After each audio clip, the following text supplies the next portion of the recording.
Dalam nama Bapa dan Putra dan Roh Kudus. Amin. Allah Bapa di surga, Engkau mengatasi segala pengalaman-pengalaman manusiawi kami. Di tengah segala kesakitan, di tengah segala problem, di tengah segala COVID-19, di tengah segala apapun juga Engkau mengatasinya. Bukan hanya kami mau disembuhkan, tetapi lebih daripada itu. Engkau mengajak kami untuk mengimani Yesus, Sang Sabda, Sang Penyelamat, Sang Penebus kami di dunia dan di akhirat nanti. Terima kasih Tuhan atas pemahaman dan pencerahan ini. Terpujilah namamu kini dan sepanjang segala masa. Amin. Para saudaraku yang terkasih dalam Kristus, dalam bacaan Injil hari ini, kita diingatkan juga akan apa yang sudah kita renungkan beberapa hari yang lalu tentang penyembuhan seorang wanita pendarahan, ya, 28 tahun, dan seorang anak dari imam bait Allah yang berumur 12 tahun. Yesus menyembuhkan mereka. Pertanyaannya, kenapa Yesus tidak menyembuhkan banyak orang? Siapa saja yang sakit tanpa pilih-pilih dalam tanda petik. Dan cara Yesus menyembuhkan ada banyak cara yang kita lihat dalam peristiwa penyembuhan Yesus, penyembuhan orang-orang yang disembuhkan Yesus. Pertanyaannya, kenapa tidak banyak orang, tidak semua orang? Bahkan Yesus cenderung mengelak ketika sudah menyembuhkan dan dia pergi mengungsi di tempat lain. Yesus menuntut sesuatu, bagian dari kita yang harus kita siapkan, yang kita sebut dengan iman. Yesus melihat di dalam diri orang ini ada iman. Seorang wanita yang 28 tahun, bayangkan pendarahan. Seandainya ku jamah saja jumbai jubah, doa batin. Ya. Dan kesembuh.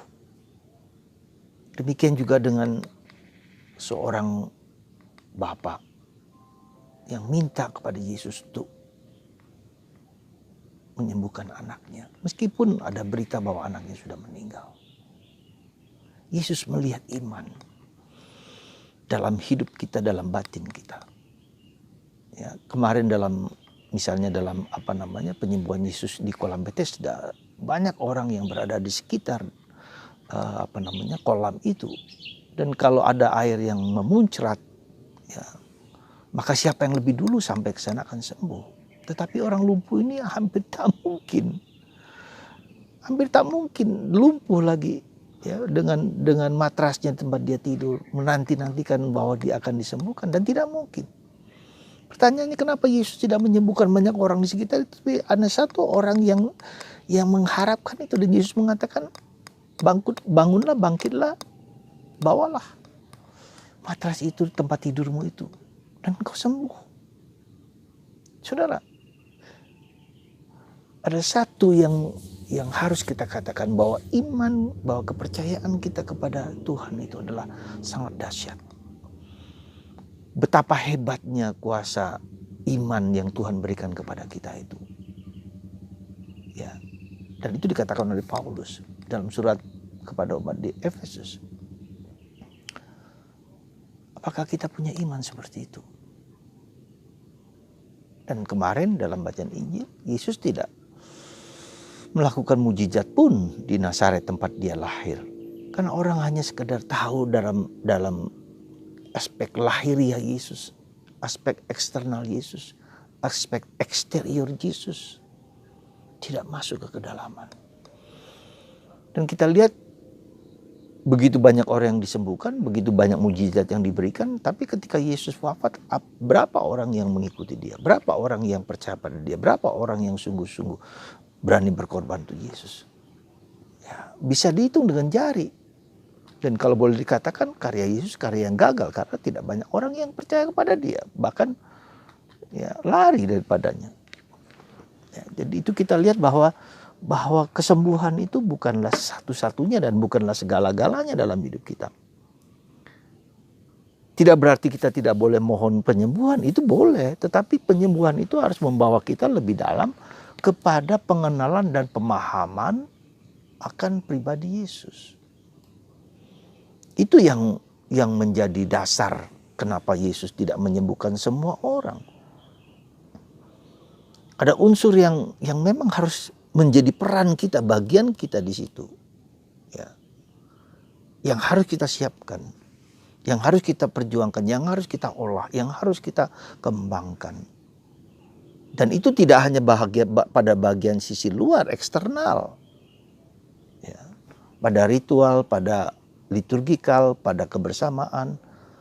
Tapi bagaimana sabda Allah itu, bagaimana Yesus itu memasuki relung-relung batin hidup kita. Kita diajak pada masa pandemi ini masuk ke dalam batin kita yang terdalam. Sisi dalam hidup kita. Di mana kita kenal akan dosa-dosa kita, akan kekurangan kita, akan kelebihan kita.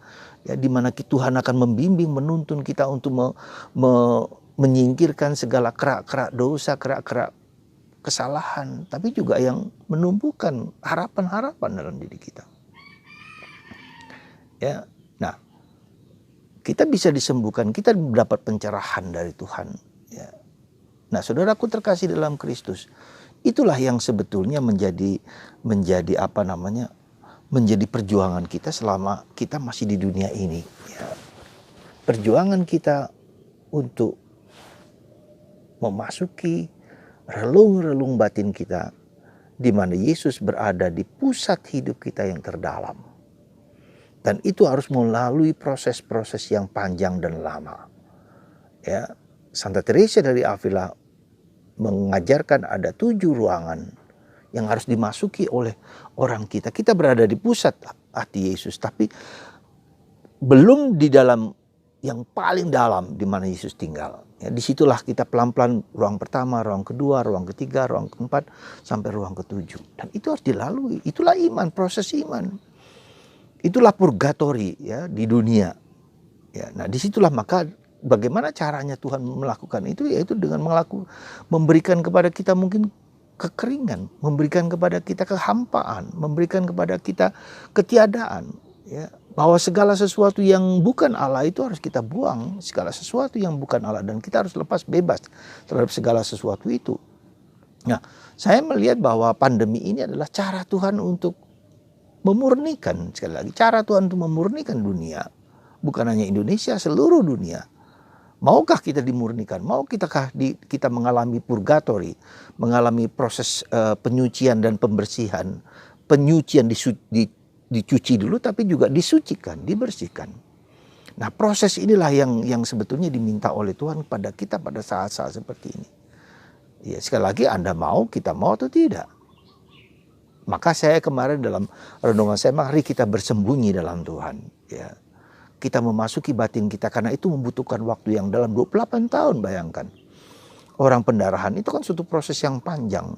Orang kusta juga begitu mengalami suatu proses yang panjang. Ya.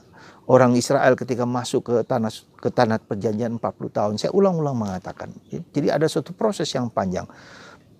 Santo Padre Pio 40 tahun dia menderita sakit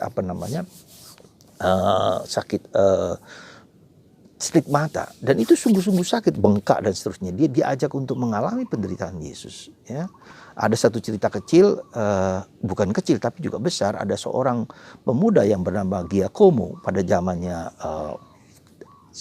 Padre Pio. Waktunya dia untuk menikah, tetapi gagal karena dia sakit di lututnya, sehingga dia tidak bisa berjalan sama sekali. Bertahun-tahun dia menderita sakit itu, ya, sampai gagal menikah, ya. Kemudian bahkan dia sampai putus asa, mau bunuh diri dan seterusnya. Sampai suatu saat dia diajak untuk pergi ke tempat Padre Pio, dan ketika berada di ruang pengakuan, Padre Pio memandang Giacomo itu, memandang dengan tanpa kata, melihat tanpa kata. Lalu dia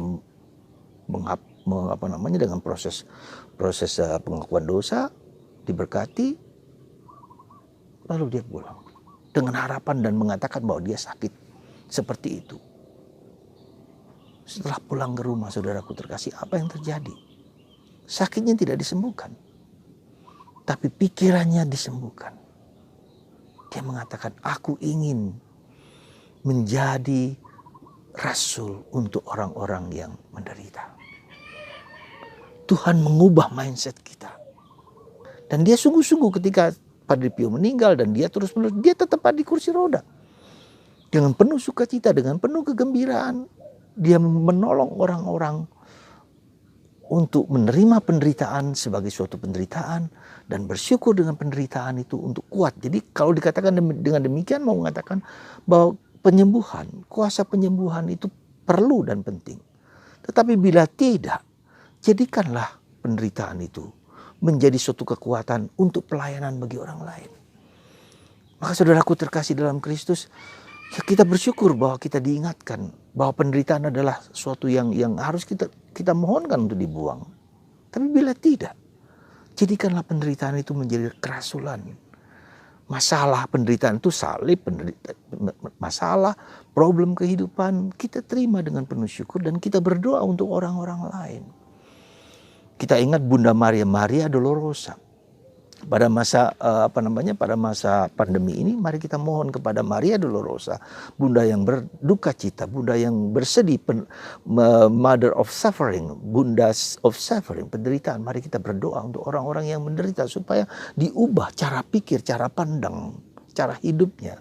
Bahwa aku menderita, aku mengalami seperti lilin yang bernyala itu. Dia mengorbankan diri tapi bernyala kepada orang lain. Itulah yang Tuhan inginkan bagi kita, bahwa kehidupan ini bukan hanya kehidupan ini, tapi ada kehidupan baru yang Tuhan tawarkan kepada kita, dan itulah. Ya, maka juga kita mohon pada saat sekarang ini, ya kita bisa bermohon, ya lewat Padre Pio supaya dia juga mengalami pada tahun 1918 itu ketika pandemi flu Spanyol dikatakan begitu, dia mengalami itu tapi dia disembuhkan oleh itu. Ya. Maka mari kita mohon lewat Padre Pio supaya kita juga disembuhkan dilindungi dari virus dan disembuhkan dari segala penyakit ini, dan kita menerima penderitaan ini sekali lagi sebagai bagian untuk ikut serta dalam karya penderitaan Yesus. Mari kita berdoa untuk dunia supaya orang menderita, seandainya menderita dengan sukacita dan gembira, dan berdoa untuk banyak orang. Karena Tuhan tahu apa yang Dia kehendaki, apa yang Dia jalankan. Tuhan memberkati Anda semua, dan bila Tuhan berkenan menyembuhkan Anda dari segala macam penyakit, dari segala macam salib dan penderitaan. Dan bila tidak, mari kita memanggul salib Yesus dengan penuh sukacita. Tuhan memberkati Anda semua dalam nama Bapa dan Putra dan Roh Kudus. Amin.